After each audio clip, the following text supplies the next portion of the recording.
Estamos pregando em Neemias, então eu convido você a deixar sua Bíblia aberta no livro de Neemias, capítulo 6 e 7 hoje. Nós vamos terminar o capítulo 6 e capítulo 7 também.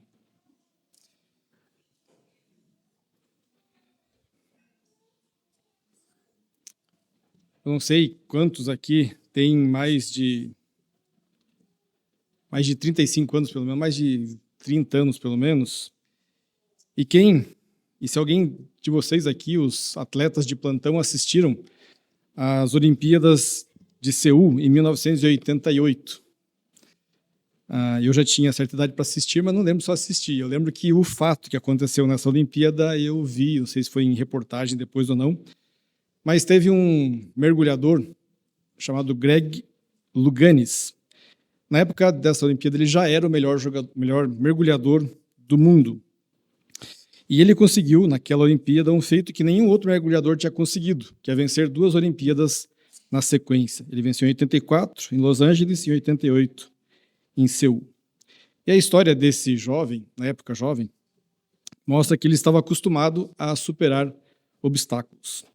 Foi abandonado ao nascer, adotado aos 9 meses, lutou durante muitos anos contra o sentimento de não pertencer a ninguém.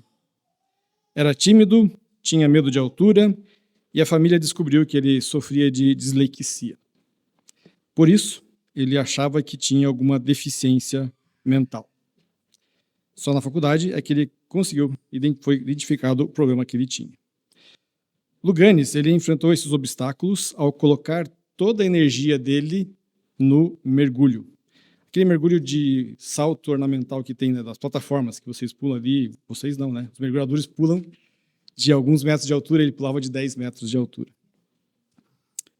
E ele foi um medalhista olímpico, na verdade, descobriu o talento dele quando ele tinha 11 anos de idade e começou a trabalhar, então, com ele nesse sentido. Trabalho duro, trabalho de atleta, habilidades naturais que ele tinha para mergulho, natação. Ele chegou a Seul já com 43 títulos nacionais de mergulho, 6 medalhas de ouro pan-americanas e 5 campeonatos mundiais. Seul não foi fácil. Louganis já tinha 30 anos naquela época. Era mais velho dos competidores e sentia-se pressionado pela nova geração de atletas que observaram o jeito dele fazer os saltos dele, incluindo o salto mortal triplo reverso carpado, que ele havia inventado. Para vocês terem uma ideia da dificuldade desse salto, um competidor russo, em 1983, morreu fazendo esse salto. Em Seul, Louganis, então, venceu rapidamente a competição do trampolim. No entanto, nos treinos para a competição da plataforma, bateu a cabeça da mesma forma que aquele outro mergulhador tinha feito. E isso tem as reportagens até hoje, você pode pesquisar no YouTube, você vai ver lá o salto dele, ele batendo a cabeça na plataforma. A pergunta é se ele continuaria na disputa. Ele estava ali com as melhores notas até então, mas ele continuaria e faria isso? O principal adversário dele era um jovem chinês, mas no dia da competição ele subiu na plataforma, 10 metros de altura, fez o salto e mergulhou e ganhou a medalha olímpica. Que emoção, enfrentar algo extremamente difícil, numa situação complicada, e ainda assim chegar vitorioso ao final. O lado triste dessa história é que esse homem viveu apenas para receber as glórias do mundo. E teve uma vida totalmente longe do Senhor. E, se eu não estou enganado, ele, se é vivo ainda, ele contraiu também o HIV durante a sua vida. Bem diferente da vida desse homem, Neemias, o personagem bíblico que nós estamos estudando, ele não inventou nada novo, não bateu nenhum recorde mundial, mas observe as palavras dele aqui no versículo 15 do capítulo 6 de Neemias. Neemias, capítulo 6, versículo 15. A reconstrução da muralha foi terminada aos 25 dias do mês de Elul, em 52 dias. Quando todos os nossos inimigos ouviram isso, todos os gentios à nossa volta temeram e decaíram muito no seu próprio conceito. Em 52 dias, eles reconstruíram as muralhas. Neemias quando ele estava em Suzã, na capital do Império, na época,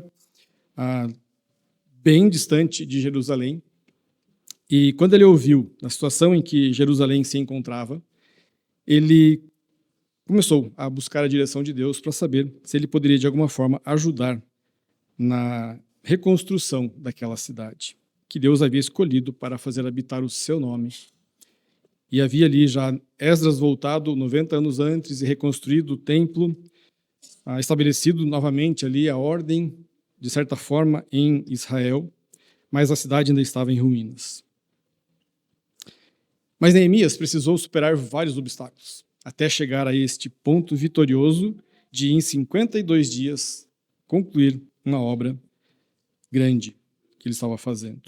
O primeiro obstáculo que ele precisou enfrentar, se você lembra, lá no primeiro sermão que nós tivemos nesse livro, alguns meses atrás, foi o próprio rei Artaxerxes. O rei Artaxerxes havia proibido, por ser instigado pelos inimigos de Israel, a proibir a reconstrução de Jerusalém.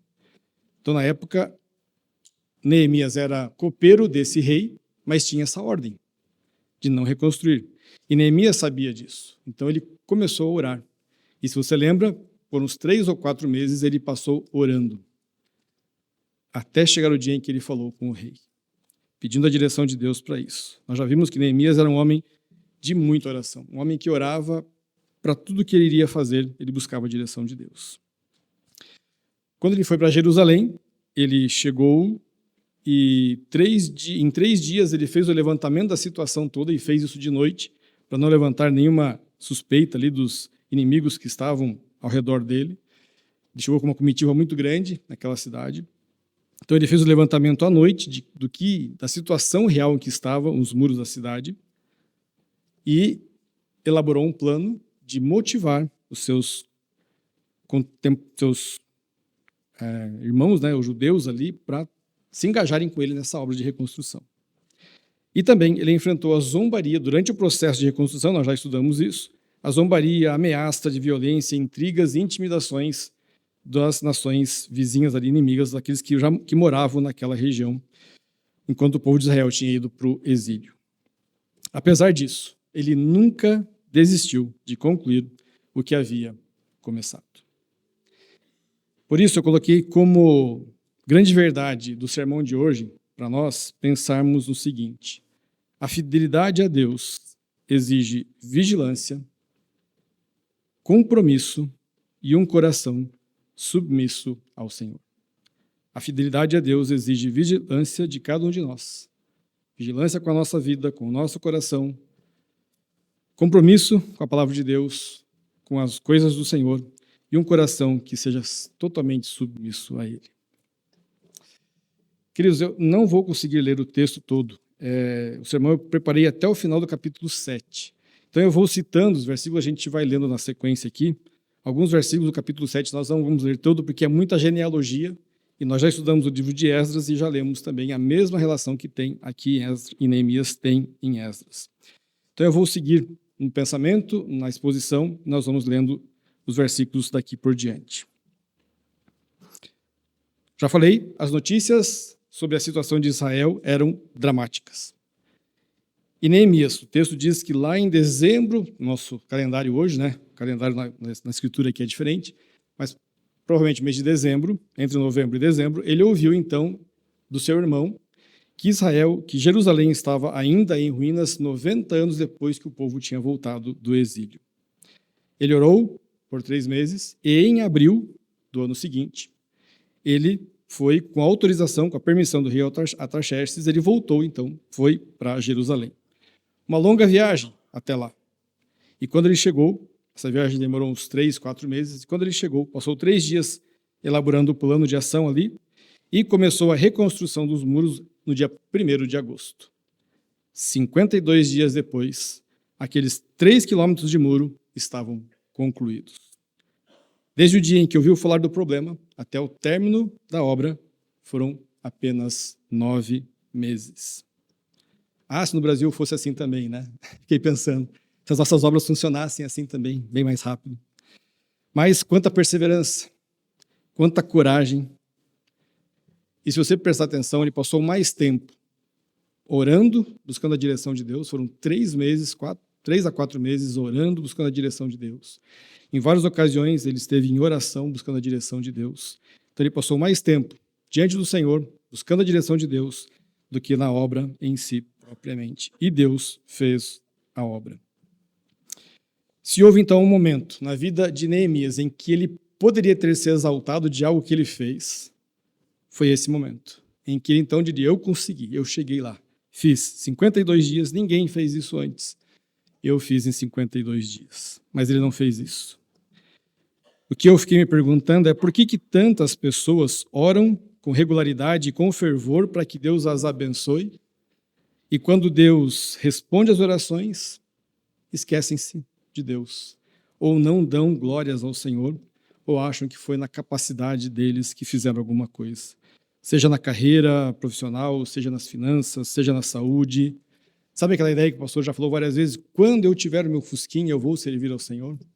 Aí o fusquinha vem e você esquece de que você tinha prometido servir ao Senhor.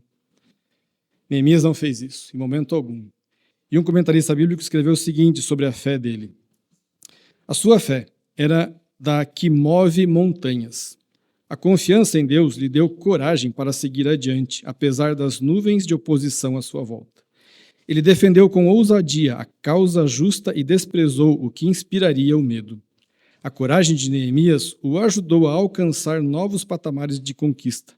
Armado com essa fortaleza, transformou obstáculos em oportunidades e provações extremas em triunfos.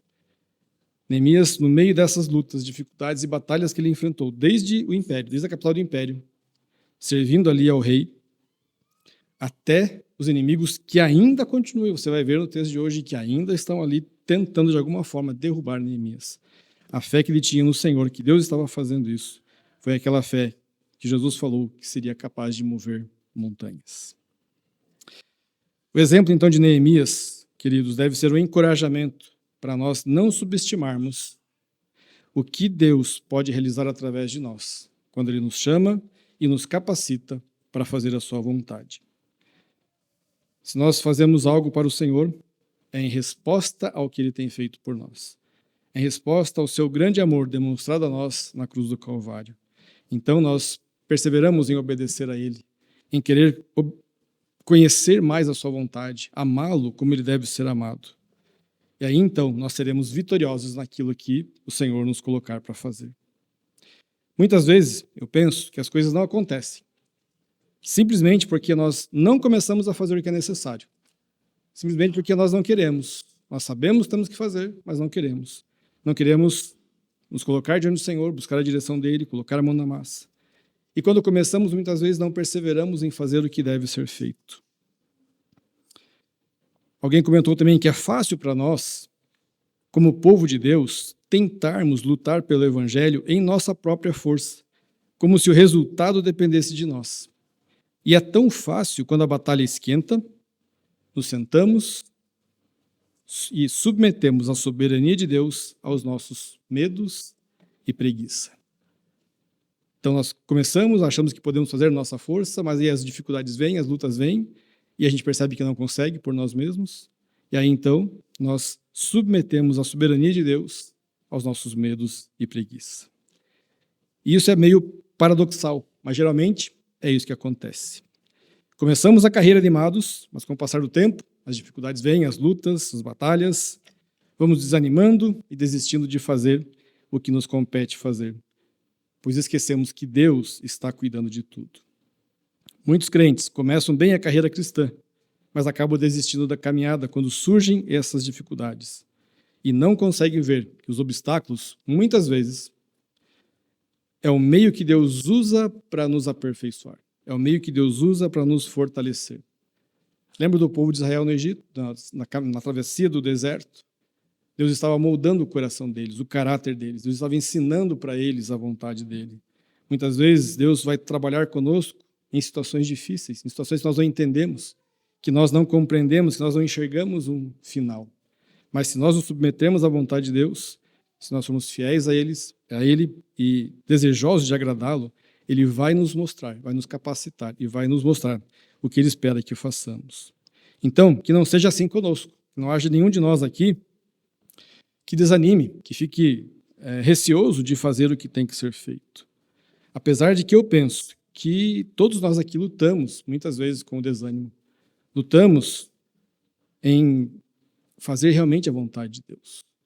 Muitas vezes nós ficamos pensando na nossa capacidade, na nossa força, e esquecemos que Deus está conosco.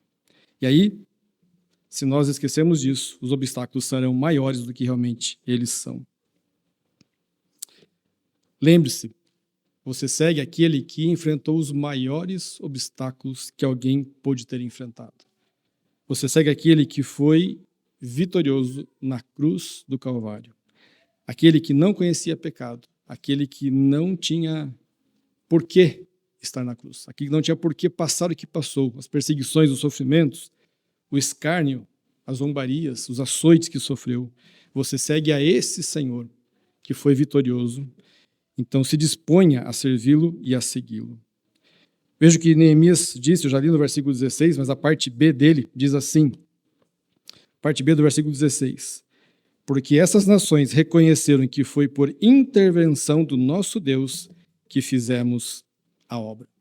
As nações reconheceram que foi por intervenção de Deus que aquela obra de reconstrução dos muros de Jerusalém tinha sido feita. E essa não foi a primeira vez que Neemias afirma isso. A primeira vez foi lá no capítulo 2, versículo 8, que ele falou que a boa mão de Deus estava sobre ele. Depois, em 2:12, ele reconhece que Deus havia colocado em seu coração o que fazer por Jerusalém. Em 2:20, ele diz que o Deus dos céus faria o povo prosperar no trabalho que ele estava propondo para eles. Em 4:15, ele diz que Deus havia frustrado os planos dos inimigos. E em 4:20, ele encoraja o povo a afirmar que Deus lutaria por eles. E foi isso que aconteceu, e o muro foi reconstruído, e a obra foi feita com a ajuda de Deus. Não era na força deles, capacidade deles, porque Neemias enfrentou até dificuldade no meio do povo. Você lembra disso, desse texto que nós estudamos? Entre o povo, Neemias teve que também enfrentar ali algumas dificuldades, e vai enfrentar hoje também. Então não foi na força deles, mas foi porque o Senhor estava fazendo isso. E as nações reconheceram. Será que as nações olham para nós? Será que as pessoas olham para nós hoje e veem em nós pessoas que realmente querem fazer a vontade de Deus? E Deus nos abençoa porque nós estamos fazendo a vontade de Deus. Nós estamos nos submetendo a Ele. Temos um coração entregue totalmente ao Senhor. Será que todos nós aqui queremos ser esse tipo de pessoa que só faz coisas que podem ser feitas porque Deus está nos ajudando, porque Deus está nos capacitando a fazer, coisas que aos olhos do mundo parecem impossíveis? E eu vou dar um exemplo. Fazer discípulos de Jesus plantando uma nova igreja em Araucária. Nos dias de hoje, em que o evangelho está sendo tão banalizado, está sendo tão negligenciado, está sendo tão barateado, começar uma igreja sem recursos, sem condições, confiando que isso é que Deus quer que nós façamos, discípulos dele. Cada discípulo de Jesus tem que fazer um discípulo. E a nossa igreja se colocou diante disso, diante do Senhor, para fazer essa obra de plantar essa igreja. Onde o pastor ali está pregando hoje, inclusive. Ou será que queremos ser pessoas que fazem coisas que podem ser explicadas pelo esforço humano? Em que qualquer pessoa olharia e falaria assim, não, mas isso é capaz, isso qualquer um pode fazer, eles têm recurso, eles têm meios, eles têm pessoas, eles têm capacidade, eles têm tudo que é necessário fazer. Eu espero que nenhum de nós queira ser esse tipo de pessoa, que faz somente o que pode fazer porque tem condição de fazer. Mas que sejamos pessoas que querem fazer aquilo que Deus quer que nós façamos. Mesmo que não tenhamos o como, mas nós temos o Deus que quer que nós façamos. Queremos que as pessoas olhem para a nossa igreja, para os nossos esforços na propagação do Evangelho e digam, somente Deus poderia unir essas pessoas. Eu até conhecia algumas delas antes de serem convertidas a Deus, e só Ele poderia torná-las tão amorosas quanto são agora, tão generosas quanto são agora, tão servas como são agora. Somente Deus poderia encorajá-los a plantar uma nova igreja. Somente se elas contam com o favor de Deus é que pode estar pensando em plantar uma nova igreja em Colombo, em breve, se Deus assim permitir. Somente se Deus estiver com elas, pode estar pensando em ter 2 horários de culto para que mais pessoas tenham contato com a palavra de Deus. Somente Deus pode tornar corações egoístas e avarentos em corações generosos e piedosos. Somente Deus pode mudar um coração de pedra em coração de carne. Queridos irmãos e irmãs, queremos que as pessoas olhem para nós e fiquem chocadas com o fato de que tantas pessoas de origem tão diferentes, de várias regiões do Brasil, inclusive na nossa igreja, se amam do jeito como nós amamos uns aos outros e amamos aqueles que estão ainda longe do Senhor Jesus Cristo. Aqueles que lutam, eles olham para nós como pessoas que lutam pela fé evangélica, que se envolvem na obra do Senhor, que se dispõem a servir em todas as áreas possíveis na igreja, e tem muita área que você pode servir. Se você não sabe, fala comigo, que eu te ajudo a saber o que você pode fazer, porque há espaço para todos, basta você abrir os seus olhos e ver áreas em que pode servir. Somente então Deus pode fazer isso com cada um de nós, somente Deus pode produzir a verdadeira conversão, somente Deus pode convencer a pessoa de que a Bíblia é a verdade, diante das mentiras e mitos da cultura. Somente Deus pode nos motivar a ser verdadeiros discípulos de Jesus, que fazem outros discípulos. Versículo 15 e 16 de Neemias. Ele contém declarações maravilhosas de sucesso desse empreendimento, porque Deus estava dirigindo, porque Deus estava realizando isso. Mas como já falei, e como nós sabemos, o nosso inimigo, ele não descansa. Os inimigos do povo de Deus não descansam. E há mais trabalho a ser feito, e não é tão agradável assim.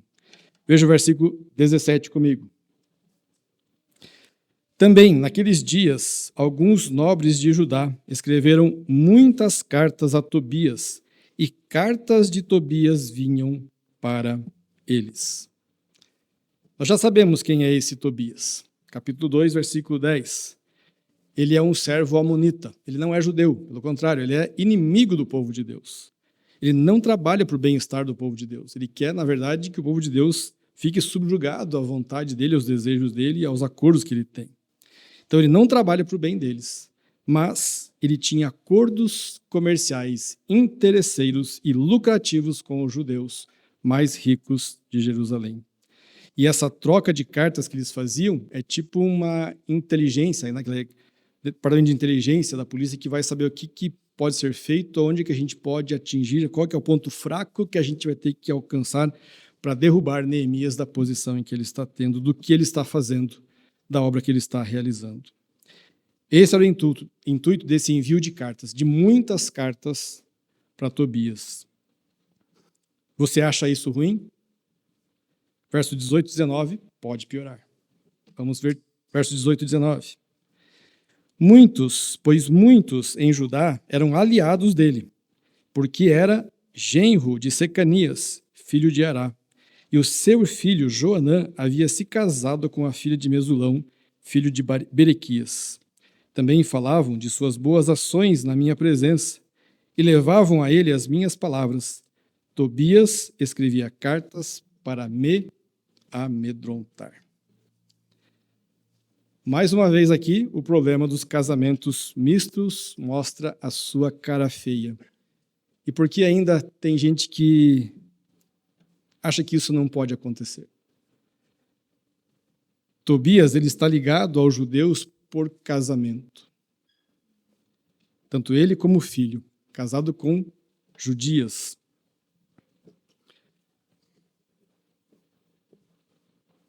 Sem dúvida, estavam planejando juntos, então, nessa questão, como podemos atingir Neemias. Não há como dar certo o casamento entre crente e descrente. Por mais lindo, mais romântico, mais apaixonado que seja o amor entre eles, duas naturezas diferentes não conseguem caminhar juntas.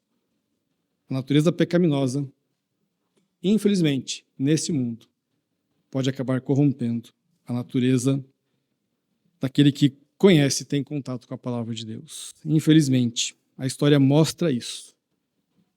Não tem como dar certo. Mas, além de aceitar então o casamento misto, que Esdras já tinha trabalhado nisso, já tinha feito uma questão de limpeza na ocasião em que Esdras voltou para Jerusalém, que foi um pouco antes de Neemias. Os judeus aqui iam até Neemias e falavam bem desse Tobias. O próprio Tobias que estava instigando Neemias com um monte de mentiras, um monte de coisa, ameaça de atacar, inclusive com morte. Eles falavam bem dele. E esse sujeito, ele estava fazendo tudo ao seu alcance para impedir que a lei de Deus fosse, então, aplicada em Jerusalém e tentou de todas as formas possíveis, e vai tentar ainda, frustrar. Tentou frustrar a reconstrução do templo e vai tentar mais coisas contra Neemias. Ele não havia abandonado esse plano de oposição e agora tinha, então, seus aliados que estavam ali. Tobias não estava arrependido. Ele não era do povo de Deus. Ele não fazia parte do povo de Deus. E ele não se rendia ao plano de Deus. Ele persistia em sua oposição. Ele apenas mudava as estratégias dele para tentar, de alguma forma, atingir. Por isso, Neemias precisa lidar com o pecado dentro da comunidade judaica.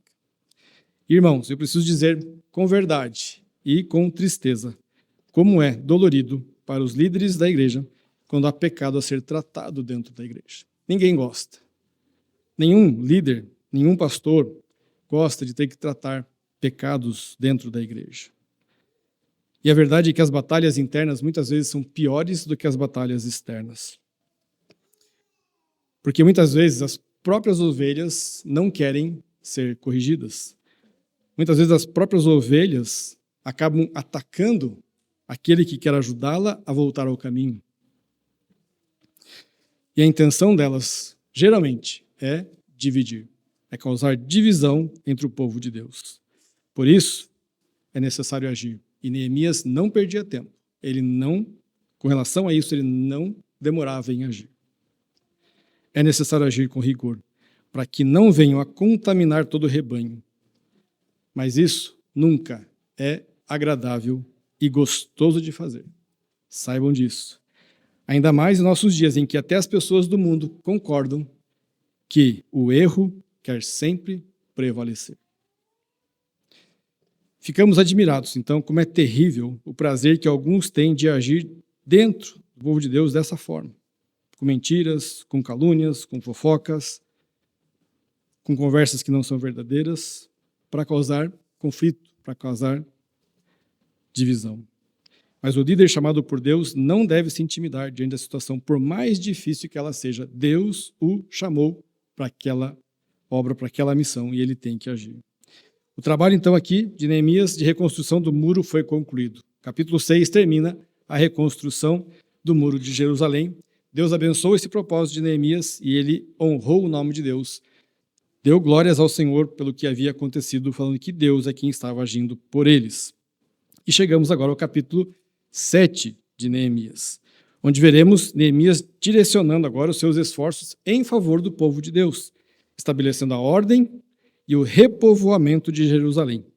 A lista desses nomes serve para identificar quem realmente é povo de Deus e quem não é. O primeiro passo, então, que ele faz é estabelecer líderes na cidade. Versículos 1 a 3. Vamos ler aqui. Depois de reconstruída a muralha e colocados os portões no seu lugar, estabelecidos os porteiros, os cantores e os levitas, eu nomeei Hanani, meu irmão, e Hananias, comandante da fortaleza, para que cuidassem da segurança de Jerusalém. Hananias era um homem fiel e temente a Deus, mais do que muitos outros. E eu lhes disse: os portões de Jerusalém não devem ser abertos antes que o sol faça sentir o seu calor, e os portões devem ser fechados e trancados enquanto os guardas ainda estão ali. Escolham guardas entre os moradores de Jerusalém, alguns para que fiquem nos postos de guarda e outros para que fiquem em frente das suas próprias casas. Alguns podem até questionar por que Neemias indicou Hanani, um tipo de prefeito de Jerusalém, alegando que ele estava agindo no nepotismo, colocando um parente ali naquele cargo. Mas o líder sábio vai escolher homens sábios e tementes a Deus. É o que o texto diz. Ele conhecia, ele confiava na fidelidade desses homens e no temor que eles tinham a Deus. Hanani, o irmão dele, mostrou isso quando ele foi até Suzã, capital do império, para narrar para Neemias a dificuldade que estava Jerusalém. a situação em que estava Jerusalém. E sobre Hanani, Neemias falou, no versículo 3, nós vimos ali, ele era dos mais fiéis que tinham ali em Jerusalém. Além do mais, nós vimos nos versos anteriores que o momento exigia a presença desses homens fiéis, desses homens tementes a Deus, homens leais ao Senhor, que queriam o bem do povo de Israel, para que ajudassem Neemias nessa batalha que ele ainda tinha contra os inimigos, contra o próprio povo de Israel, os traidores internos e externos que ele estava enfrentando. Então, o líder, ele precisa de pessoas que se disponham a estar com ele no momento de dificuldade e que sejam fiéis ao Senhor, tementes ao Senhor e que busquem o bem do povo de Deus. Neemias, então, estabelece esses líderes e dá para eles as diretrizes do que deve acontecer. Versículo 3, nós vimos isso. Ele colocando ali como que devia ser o funcionamento da cidade. Que horas que abria o portão, que horas que fechava o portão. E a partir, então, do verso 4, nós temos um extrato consolidado, para os contadores de plantão aqui, do relato de Esdras, capítulo 2, descrevendo. É a mesma lista de nomes idêntica. Você vai ver Esdras 2, você vai ler Neemias 7, é a mesma lista de pessoas que voltaram do exílio, 90 anos antes. Então aqui traz de novo essa mesma lista. O que está em jogo aqui é que o povo de Deus retornou à sua terra, buscando, de certa forma, a bênção de Abraão, e por meio dela, abençoar as demais nações. Gênesis 12, 3. Deus falou que para Abraão que ele abençoaria ele, e através dele todas as nações do mundo seriam abençoadas. Então, quando Deus traz de volta o povo para Israel, é para que eles entendam isso, que eles estão sob a bênção de Deus, para que eles sejam bênção às outras nações. Mas, para que o povo de Deus experimente as bênçãos de Deus e sejam bênção para as demais nações, eles precisam ser santos. Eles precisam ser separados das demais nações para servir ao Senhor. Para serem santos, eles precisam saber quem são como povo e quem é do povo de Deus. É por isso que essas listas genealógicas que nós temos são importantes na Escritura, para identificar quem são essas pessoas. E a presença de gentios não convertidos são uma ameaça a tudo que os líderes estavam querendo com o povo. Veja no versículo, deixa eu achar aqui, 61, acho que é mais para frente. 64. Estes procuraram o seu registro nos livros genealógicos, porém não acharam. Por isso foram considerados impuros para o sacerdócio. Você viu uma relação de nomes anteriores, mas não foi encontrado o nome deles na relação de genealogia do povo de Israel. Então eles foram deixados de lado até que, continua o versículo, até que um sacerdote então pudesse usar ali o Min e o Tunim para que pudesse saber se Deus estava realmente dizendo que eles poderiam fazer parte do sacerdócio em Jerusalém ou não. A lista então de Neemias 7, a lista de nomes que ele estabelece aqui é um esforço dele para repovoar Jerusalém. Veja o versículo 4, que interessante. Neemias 7, 4. A cidade era espaçosa e grande, mas havia pouca gente nela, e as casas ainda não haviam sido reconstruídas. Jerusalém estava um pouco que deserta. Ali, onde era o local de adoração a Deus, onde o templo já estava reconstruído, estava ainda um pouco vazia.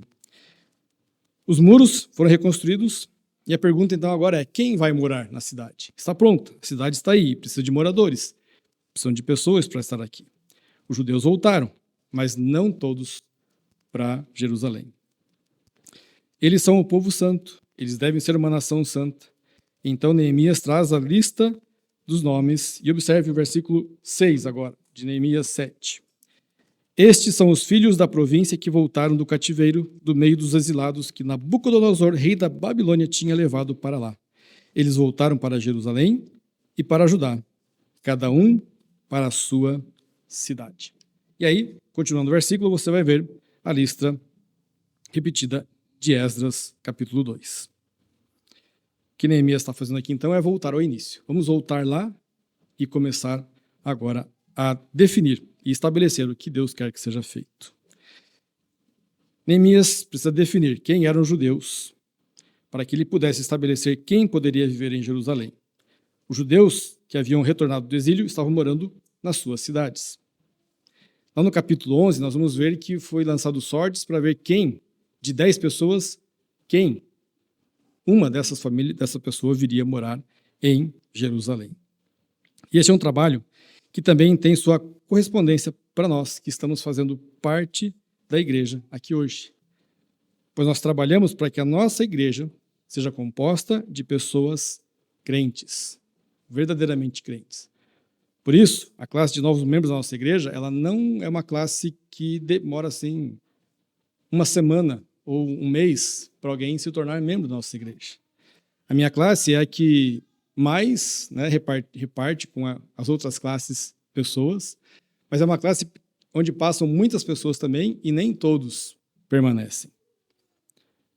Porque o nosso desejo é que as pessoas que estão vindo para a nossa igreja entendam como nós trabalhamos, a nossa seriedade com relação à palavra de Deus, com relação a uma vida santa, uma vida dedicada ao Senhor, uma vida que quer servir ao Senhor com alegria, e não apenas de fachada, não apenas de boca, não apenas para dizer que eu tenho uma igreja, para chamar de minha, mas onde eu posso realmente fazer parte deste povo que trabalha para o povo de Deus.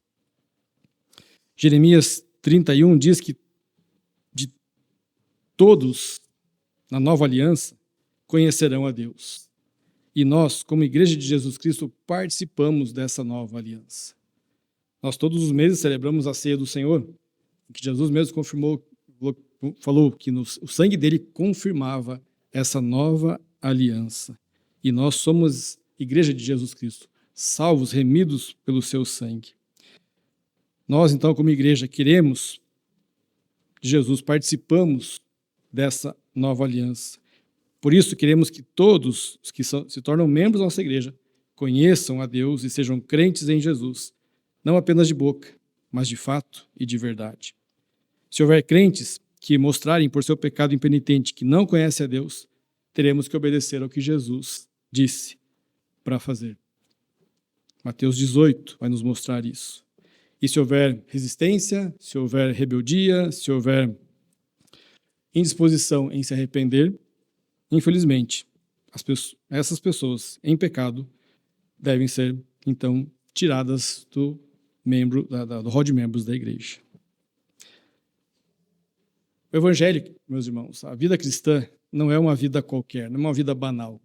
Está acontecendo isso hoje. Semana passada eu conversava com uma família que veio visitar nossa igreja, e são de uma outra igreja cristã, e o Senhor falou comigo no final do culto. Ele veio para cá, já tem acompanhado nossa igreja, porque ele está sentindo falta de pregação que confronte o pecado. Na sua igreja há muita pregação de prosperidade, muita pregação de que você pode fazer, você faz, você é capaz, Deus vai te dar, Deus te exaltará, mas pouca pregação de arrependimento, pouca pregação de confissão de pecado, pouca pregação em que confronta a nossa vida, como nós temos vivido diante da verdade da palavra de Deus. Então eu concluo essa mensagem de hoje perguntando o que estamos fazendo como igreja. Nós estamos chamando pessoas a se juntarem ao verdadeiro povo de Deus, arrependidos dos seus pecados e confiando em Jesus Cristo como seu Salvador. Se você pudesse, ter um túnel do tempo, que você voltasse lá para o tempo de Neemias, você ia ver que para fazer parte do povo de Deus, tinha algumas condições específicas. E tanto Esdras 6, capítulo 6, versículo 21, como Neemias 10, 28, vai dizer que algumas pessoas quiseram isso, quiseram fazer parte do povo de Deus, então tiveram ali as obrigações que eles tinham com relação a isso. Mas hoje, se você quer fazer parte do povo de Deus, o que você precisa fazer, se não fez ainda, é reconhecer que Deus é o seu Criador, que Ele é santo e você se rebelou contra Ele. Por isso, você precisa pagar a pena do pecado, que é a separação de Deus para sempre. E você não tem condição de pagar esse preço. É um preço eterno. porque pecamos contra o Deus eterno. Porém, a boa notícia para você é que, por causa do que Jesus fez, por causa da sua morte na cruz e sua ressurreição, se você se arrepender, confessar os seus pecados a Deus, confiar em Jesus Cristo, crer na suficiência dele para a sua salvação, você será salvo. Você poderá fazer parte do povo de Deus. Queremos ser tão vigilantes quanto Neemias em determinar quem está dentro e quem está fora. E temos boas notícias. Se você está fora, você pode entrar. O convite está estendido. É só crer em Cristo Jesus. É se arrepender dos seus pecados e vir até Ele. Afastar-se do pecado, afastar-se das atrações do mundo, dos prazeres pecaminosos que o mundo oferece. Crer em Cristo como seu Salvador.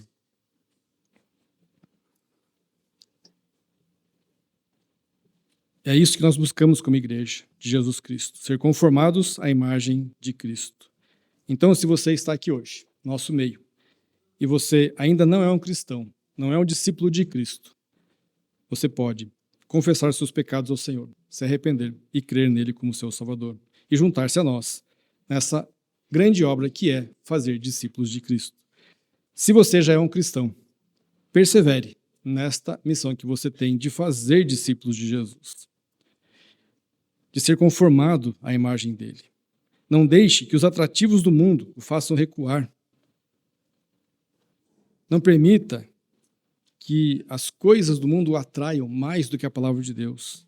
Persevere sobre o senhorio de Cristo na sua vida, para que sejamos vitoriosos com ele e desfrutemos dele para sempre. Por isso, vigie em todo o tempo. Tenha um compromisso com as coisas de Deus e tenha um coração submisso ao Senhor. Vigie. Ninguém está isento de cair em pecados.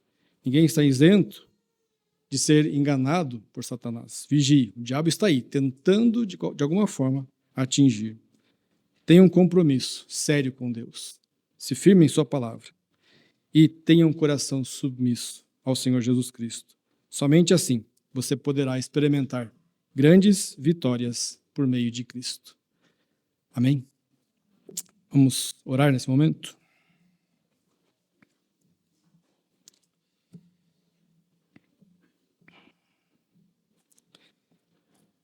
Nosso Deus, nós te louvamos e te adoramos na beleza da tua santidade. Sabendo, Deus, que o Senhor é santo, justo, verdadeiro, e nós somos tão pequenos e falhos, imperfeitos. Mas, ó Deus, nós nos colocamos diante do Senhor, desejosos de, como Neemias, sermos vigilantes, temos um compromisso contigo, temos um coração submisso ao Senhor. Mas nós não podemos fazer isso na nossa força. Nós não temos condição em nós mesmos de fazer isso. Por isso precisamos de Cristo. Nós pedimos que o Senhor nos ajude cada dia, que o teu Santo Espírito nos capacite, nos fortaleça, nos dê, ó Deus, um coração ensinável, um coração que possa aprender. Tira de nós, ó Deus, do nosso meio, tudo aquilo que impeça que o Senhor seja glorificado, que Cristo seja exaltado e que o Senhor, Deus, seja manifestado, que o Evangelho seja manifestado entre o teu povo. Abençoe a cada um dos meus irmãos que está aqui hoje. Se há pessoas que não reconheceram Cristo como Senhor ainda, que tenham a alegria, ó Deus, de entregar sua vida ao Senhor Jesus Cristo e ter a alegria que nós temos de ser salvos, perdoados e podermos caminhar com o Senhor. Obrigado pelo exemplo de Neemias, pelo exemplo que ele tem deixado para nós, pela confiança que tinha no Senhor e pela dependência que ele tinha em ti, e sempre dando glórias ao Senhor. Pai, nós te louvamos e te agradecemos por isso, em nome santo de Jesus.